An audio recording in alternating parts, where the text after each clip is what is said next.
everyone, welcome back. If you're new here, thanks for joining me. My name's Alycia and I'm a pastry chef with a sweet tooth. And I'm here to show you how to make the best keto desserts, breads, pastries possible. So if you enjoy these recipes, please hit the subscribe button down there, leave me a comment, share on all your social media groups. It all helps my channel grow and to bring you new keto desserts every Saturday. Today, my final keto Valentine's video of 2024. I wanted one more thing to sell for Valentine's Day besides truffles. And I was thinking to myself, I don't have like a brownie pan that is like, individual heart shapes or anything like that. So I was like, what can I do? People love my Fudgy Brownie recipe, and I make several flavors for like each show I do because people come to get them. So I thought I would use cookie cutters that I already have that were super cheap, and they're thick enough to cut through my brownies. And I would make keto heart-shaped brownies with some poured ganache on top and some piped colorful buttercream for Valentine's Day. So that's what we're doing today. So let's get started. My keto brownie is pretty simple, but there are some tips and tricks I'll be sprinkling throughout this video for the actual brownie recipe. I already have my oven preheated to 350. This batter doesn't take too long to get put together. I have 2 sticks of softened butter. This is super fudgy. If you do not want a fudgy brownie, you can leave out a whole stick of butter, but it's going to be more cakey and less fudgy. We're going to add this to our mixing bowl. Nowadays, I always use my whisk attachment just because it's easier to beat up our sweeteners with the whisk. I use salted butter, so I don't add any salt into my dry ingredients, but if you use unsalted, I would add at least a teaspoon of salt into the dry ingredients. The sweetener I use is a mixture of Allulose and powdered monkfruit erythritol blend. This is one of the only recipes that is like a baked, kind of more bready thing that I use Allulose for. Mostly I use my Allulose for things like custards, like key lime pies and lemon bars, because you want those soft still. But the Allulose holds some of the moisture into the brownie and makes this more of a fudgy brownie than if you were just to use all erythritol. But I would just use less erythritol monk fruit if you're replacing the Allulose, because Allulose isn't as sweet as the monk fruit erythritol blend. And I use powdered erythritol just because it's easier to combine with the butter and get it nice and fluffy. You can use the same amount of weight, 144 grams of regular granular monk fruit erythritol blend, which would be 3/4 of a cup. 144 grams of powdered monk fruit erythritol blend is a cup and a quarter. So we're going to beat that up until it's nice and fluffy. I already have my eggs warming in some warm water. It just helps to get those combined with the butter if they're at room temperature, which mine aren't. I just pulled them out, so they're still cold. But while we're beating the butter and sweetener together, we're going to be doing our dry ingredients. The So Nourished always makes a dust cloud. You can put like plastic wrap around your mixing bowl or something like that if you want to prevent that. I do so much baking that I'm literally wiping down everything like every day in here, so it is what it is and I just deal with it. This was room temperature and I had it on the oven, but because the air in here is still pretty cold, it's still clumping up a little bit, so you want to do a scrape down if you're like that. If it's nice and soft, you probably won't need to scrape down right away. The main ingredients in this is my coconut flour and my whey protein, but I use chocolate whey protein isolate. And I specifically use IsoPure. It has 0 grams of net carbs per scoop. If you don't have the chocolate flavor, you can always do 56 grams of unflavored whey protein isolate and a tablespoon of cocoa powder. And you might need to add a little bit of extra sweetness and a little bit extra xanthan gum, because all flavored whey protein isolates usually have sweetener added and a gum added to them. Scrape our butter down, get it all nice and incorporated. See, some of it's not the same color. It's on the edge still. So you need 62 grams or 2 scoops if you're using IsoPure whey protein. That's why I always weigh things, because different brands of whey protein could be weighing different. If you do want to do the unflavored whey and you want to add more sweetness, I would just do it with liquid stevia. It's easier that way. Maybe a 1/2 teaspoon of liquid stevia or something like that. I know people have had success baking with keto chow, as have I, the perfect keto, I have too, and Quest. I've never used Quest protein powders, but they have a lot of cool flavors. So you can literally pick whatever flavor you wanted for this and use it, like, you know, salted caramel or something. We're adding cocoa on top of the chocolate whey protein. So you can use any flavor you want, really, of protein powder. Cocoa powder is 48 grams, which is a half cup about. Cocoa's tough because it is so clumpy that it's hard to get like a good solid measurement on it. That was 45 grams instead of 48, so add a couple more to it.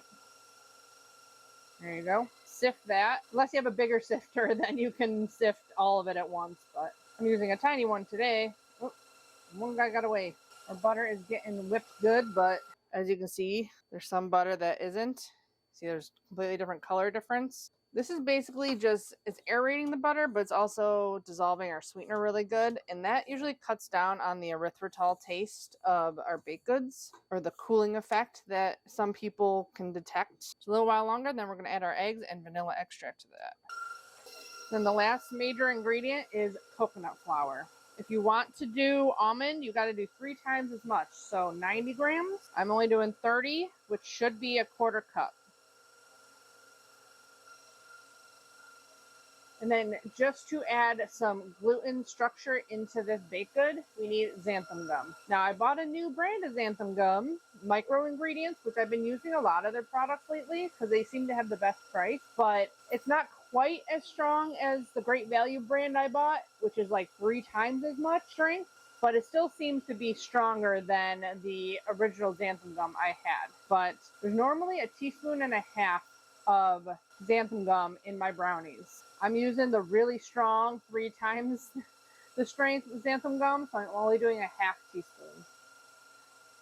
So I'm not sure how you would discern if you have like a really strong xanthan gum or not. I knew what my cinnamon roll dough felt like when I was using the original xanthan gum, and then I knew what happened when I used the really strong stuff because I did it in my video for cinnamon rolls. So I knew that how the dough felt with that. So I tried the new one today, and it was stronger, but not as strong as the last one I used. So keto ingredients are a pain in the butt.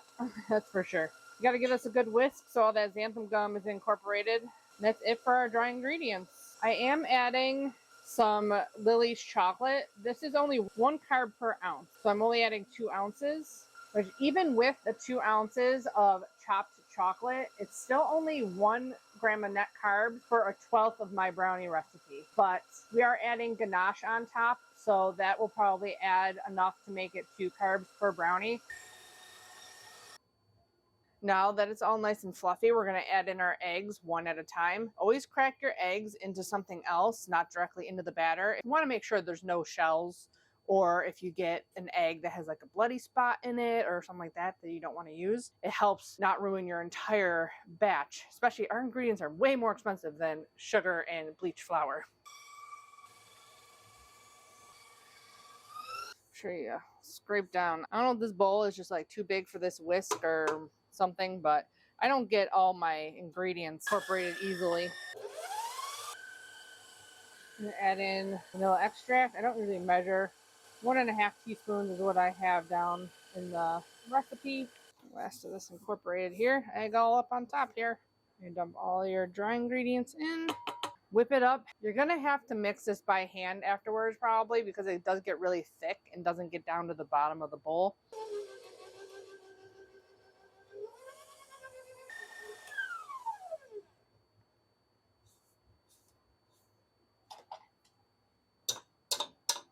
See, there's some that's not incorporated down there. Definitely mix it good. This is the consistency you should have for your brownie. So I'd say start with a little bit of xanthan gum if you think you have like a really strong xanthan gum. Because you can always add, you can't take any out. So, and in my original fudge brownie recipe, I believe I mixed the chocolate chips, the chocolate chunks right into the batter. But I found that it's better to sprinkle it on top because they sink no matter what. So it kind of prevents them from sinking too much, or at least not all of them sinking all the way down. So that's what we're going to do. By the way, this is a Lily's dark chocolate sea salt bar. We're going to be putting this into a 9x13 pan. It's already sprayed. You don't need parchment, but it's easier to lift it out whole if you put parchment in it. And since we're doing the hearts, I feel like that'd be way easier. And it usually takes just a standard parchment piece. I usually just do it on 2 sides and trim it down. And just make sure you grease the other 2 sides with some spray. It's all sprayed so that the parchment sticks. Now, I did buy heart-shaped tins for cupcakes. You can do the brownie in these, so I'll have them linked below. But my brownie batter is thick and it doesn't spread out. So like if you don't get this even in here, you may have like higher parts that are going to be less cooked than the other parts. And you really don't want to overbake this brownie. If you do, it's not going to be fudgy anymore. So you really want the batter even. So if you use those little cupcake tins, you really got to get it spread out good in there. I used it for my chocolate cake batter, and that works perfectly for the heart-shaped cupcake tins. The biggest thing is not having it too high in the center, because the center is going to be nice and gooey. Like that's going to be the gooeyest part, obviously, because the outside cooks before the inside. So you definitely don't want it too high in the middle, because then it might be a little bit too underdone in the middle when you go to pull it out. Or it'll be right in the center and then be kind of too done on the outside pieces and get kind of dry. I'm going to sprinkle the chocolate chips on there. Oh, some of them didn't break.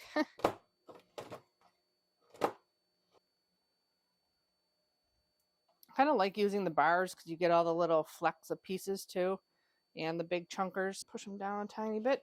These are going to bake for about 16 to 20 minutes, depending. You do not want to overbake them. So put them in for 10 minutes. We're going to check them, turn them, and set it for another 6 to 10 minutes.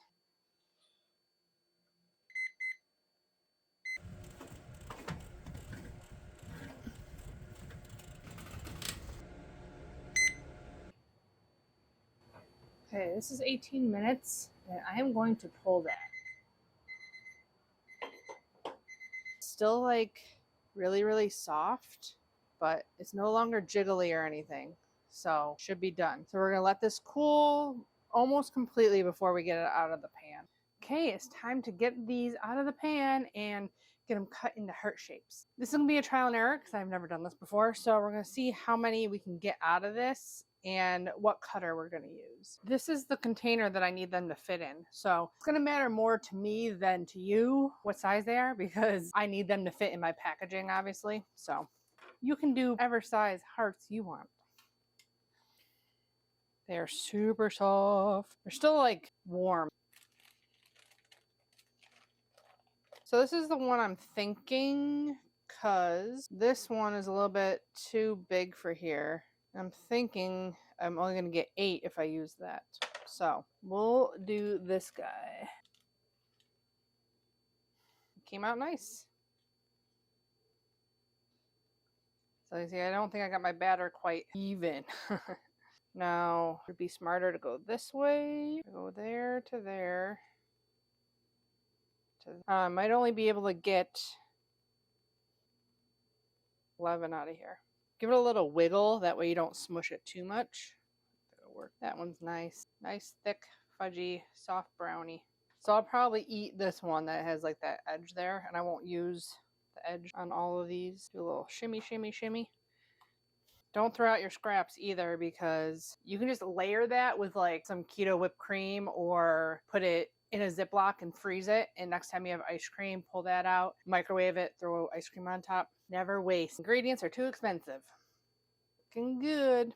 I'm wondering, try not to waste too much here. So are you a center person or an edge person? I'm the center person. I want to get as much of the best brownie as possible, so we'll go inside. The inside's definitely going to be fudgier than the outside pieces. Yeah, I didn't have my batter very even. Obviously, the top corner here was a lot thinner than the bottom corner. That's why that's important. I'm going to put these on a wire rack and throw them in the fridge for a minute, just to get them cooler, because I don't want them hot when we pour the ganache on. While those are chilling, we can get our ganache going, because we don't want it super hot, because we don't want it to all run off. We just want the right consistency. So we can get it going now, and if we have to reheat, we can. But I'm going to do 6 ounces of ganache. I'm going to do it right in this measuring cup because that way I can pour right out of this too. I'm going to heat this up and I'll weigh my chips out in something else and pour them into here. I'm using semi-sweet chocolate chips. 6 ounces is pretty much a heaping cup. This is about at 150. So pour in the chips. Let that sit for 5 minutes. I'm going to cover it. Try and keep some of that heat in there. Then we'll talk about what kind of decorating we can do for these. If you watched the entire truffle video, you saw at the end I used luster dust. So once the ganache is completely solid, you can paint on there with either just luster dust or luster dust mixed with some kind of liquor. Usually they just suggest plain vodka. The other thing you can do is sprinkles, which I got my pink and white sprinkles here. So I'm going to mix some of these together to sprinkle on some of the hearts. And then you can also just decorate with buttercream, which I already have made. I'll link up there my keto buttercream video. It's super simple and I show you how to make red. So you're already set there. If you want pink, you got to either use a pink dye or just very light amount of red. So I already have buttercream in piping bags and I had them in the fridge, so they're a little bit hard still, but I got those sitting out. I made pink, white, and red. As soon as you take them out of the refrigerator, you're gonna have to like re-stir them or re-whip them, whatever you want to do, because as you can see, a lot of the color leaked out of the bottom. So I'm gonna get all that mixed up while we're waiting on the chips. A lot of times what I'll do is I'll put one beater on my mixer. Just try to whip it like that. It's always easier if you make it the day of and just use it before you refrigerate it. I always try to do stuff ahead of time though. Plus, I need to advertise before the cutoff date for ordering. So it's like you have to do everything in advance when you have business. And the smart thing to do would have been to start with the white, then the pink, then the reds. That way you don't have to wash your beater off between. But I didn't do that. I don't have much pink left, so I'm just going to add white to the pink and make more sprinkles soon. So that's all ready to go. Now whisk up our ganache. Hopefully it didn't cool down too much. I like starting small circles in the middle. Oh, thanks for whoever mentioned there's Lily's peanut butter chocolate chips now. And I probably wouldn't have even looked for them if someone hadn't mentioned it because they look kind of like the butterscotch bags. They're pretty much the same color, but they are 1 carb per half ounce and they are delicious. So I'm definitely gotta go back and get more. I only got 1 bag just to try to snack on upstairs. I didn't buy any for the bakery. Still have tons of Chalk Zero peanut butter chips, so I gotta figure out something to do with those. That is what you want for pouring ganache. Perfecto. That's why I love the semi-sweet chocolate.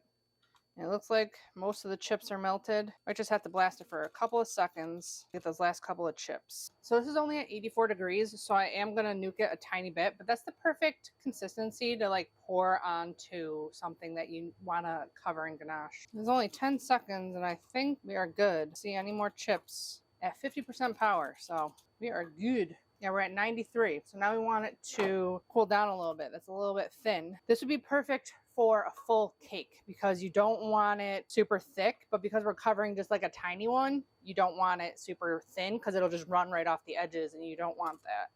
You want it just to kind of cascade over the edges. It will probably take quite a long time to cool down in a glass vessel. Glass tends to hold on to heat. So a lot of times people suggest using silicone or plastic. And for once, it's not freezing in here because I've been doing a bunch of baking. It's down to 90. You coat the sides and then bring it back down. Or you can stand in front of the fridge, or you can have the door open. In pastry school, when we were working with chocolate, we had the doors open in winter. We all froze our butts off because working with chocolate when it's hot is actually more of a pain than when it's cold. Pulled these out of the fridge a couple of seconds ago because they were cool to the touch. I think we're good. We're at 90. I'm not worried about covering the sides here. I just want to have like one nice top coat on there. So if whatever drips off, I can always scoop back up and remelt too. Because they're a little cold, it won't spread too far.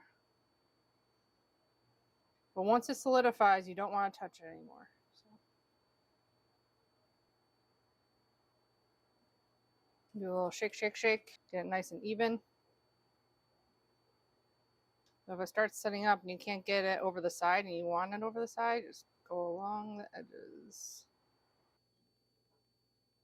Oh, don't forget, if you want to use the sprinkles, I would do it before it hardens. So you get one the way you want it. Some sprinkles on it. My sprinkles aren't as pretty as the store-bought sprinkles. This one's gonna be mine. It's starting to get thick. I like the sprinkle dust too. Can go back in, but they're just not going to look as pretty afterwards. Okay, now to do some decorating. Actually, I'm going to throw these in the refrigerator just to set up real quick. They'll take no time at all. And then we'll come back and do a little decoration around the edges. Okay, so that was just 5 minutes and it is set up now. I measured how much ganache is left and there's over 5 ounces with what was dripped on the tray and everything. So 1 carb extra each because it was 12 ounces of ganache total. 6 ounces of cream, 6 ounces of chocolate, 12 ounces. And there is carbs in heavy cream, about 6 to 7 per cup. So there's probably about 4 carbs in that 6 ounces. So either way, it's 1 carb.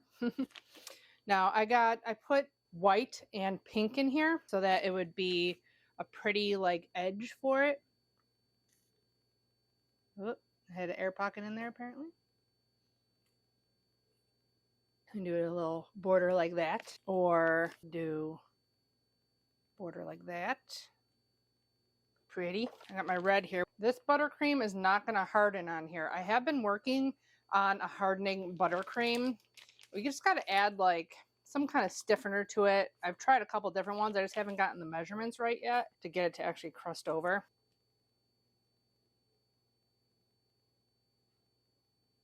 Now obviously that ganache, you can put liquid stevia into it or any kind of extract if you want to make a flavored ganache for it. Might just write I love you on one of these. Then you can always put sprinkles on the lettering too. I'm going to keep a couple of these to the luster dust. You can also just like empty your bag and then put a color in it, and then the outside of the design will be the color of the bag, and the inside, usually I do it with white. So you open up your bag a lot, so you got the red still in there, and you can take frosting from other bags, squeeze it in. I'm running out of spatulas. Need to do dishes and just baking and not doing the dishes. You like that. You squeeze down your color, and then I already do a little bit so that I get it out. The hardened ganache on there, probably take off your buttercreams. Just doing that because my white wasn't whipped. If you don't like it, you can always take it off. I don't like it.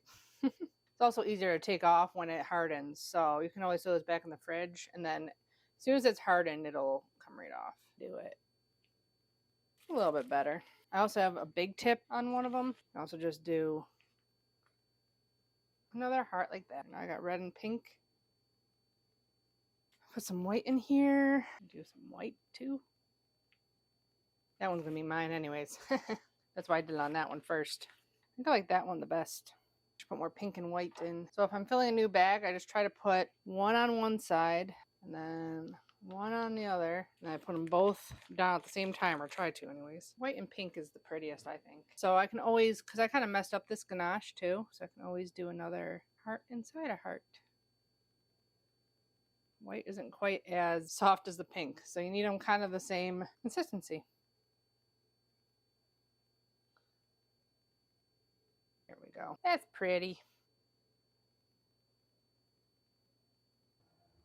Like I said in my truffle video, ganache likes to crystallize. So that's why I'm covering them mostly with frosting also, but just leaving a little peek out. I don't think they're really gonna notice if just like a tiny bit is bloomed. I'm gonna pop these in the fridge to harden a little bit, and then I'm gonna do some luster dust, and then we'll try the one that's lopsided.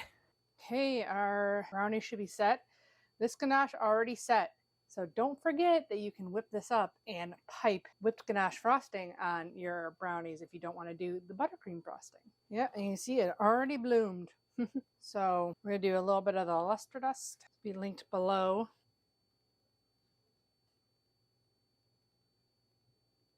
That's pretty. So even if your ganache does bloom, just do this.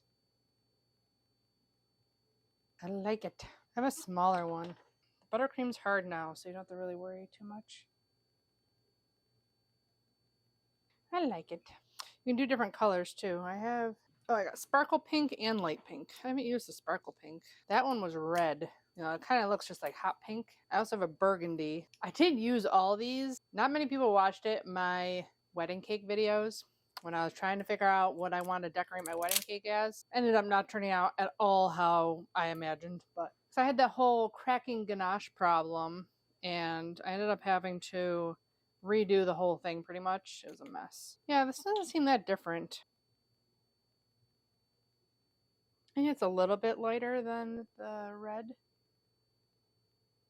I could do this stuff all day. Your buttercream is hard enough still. You can always go over it with the luster dust. Some light pink. Will the light pink go over the dark pink? Yep. A little bit of shimmer inside this one. Pretty. Okay, time to try one of these guys. Okay, I almost made it without my camera dying, but just had to change the battery, so hopefully we're in the same spot, kind of. Ready to try my kind of messed up brownie. Although it kind of looks like those abstract hearts, you know, like the little wonky ones. Kind of more cool looking, I guess.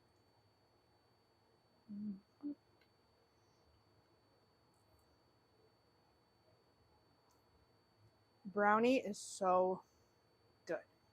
And then you add on top of it some semi-sweet ganache and buttercream frosting. It is a delicious Valentine's treat. Warm one of these up in the microwave with one of my keto ice creams on top.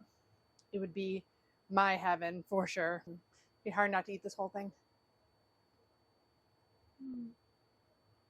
It's just soft and gooey. So good. I hope you guys enjoyed this little Valentine's Day tutorial using my keto fudgy brownie recipe. These are the kind of things like I try to mention in all my videos, the versatility of them and what you can do.